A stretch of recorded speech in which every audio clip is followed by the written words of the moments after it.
نبی کریم علیہ السلام نے صحابہ کرام کو عصر کی نماز پڑھائی اور نماز مکمل کر کے محبوب تیزی سے اٹھے اور تیزی سے اپنے حجرہ نور میں تشریف لے گئے. تو صحابہ فرماتے ہیں ہم نے روٹین میں یہ منظر کبھی نہیں دیکھا تھا.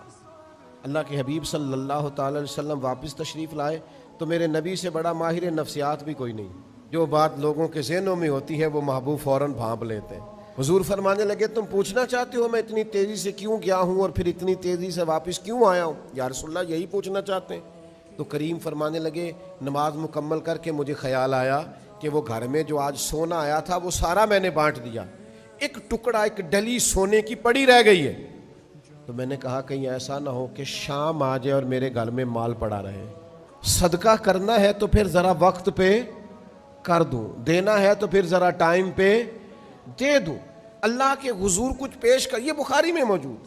آپ انتظار کرتے رہتے ہیں کل آنا, پرسوں آنا, ترسوں آنا, ٹھہر کے آنا. بھئی آپ کس چکر میں خیر کرنی ہے تو بار پھر کر گزریں. پھر آپ کسی چیز کا انتظار. حضرت عمر بن عبدالعزیز کی تعریفیں ہوتی ہیں ممبروں پہ. 39 سال عمر پائی ہے انہوں نے, پورے 40 نہیں. عدل, انصاف, محنت, تلاوت قرآن, درود پاک, یعنی اتنا ان کا درود پاک پسند تھا کہ اگر وہ نہیں پڑھتے تو حضور کسی بزرگ کی خواب میں آ کے کہتے ہیں اسے کو پورا پڑھا کر, تیرا پڑھنا بڑا پسند ہے. عمر کتنی پائی؟ 39, پورے 40. حضرت معاذ ابن جبل رضی اللہ تعالیٰ عنہ کی احادیث آپ دیکھیے, ایک ذخیرہ ہے. وہ گورنر بھی رہے, انہوں نے قرآن مجید کی تعلیمات بھی دیں, انہوں نے احادیث بھی روایت کی. عمر کتنی پائی؟ 37 سال.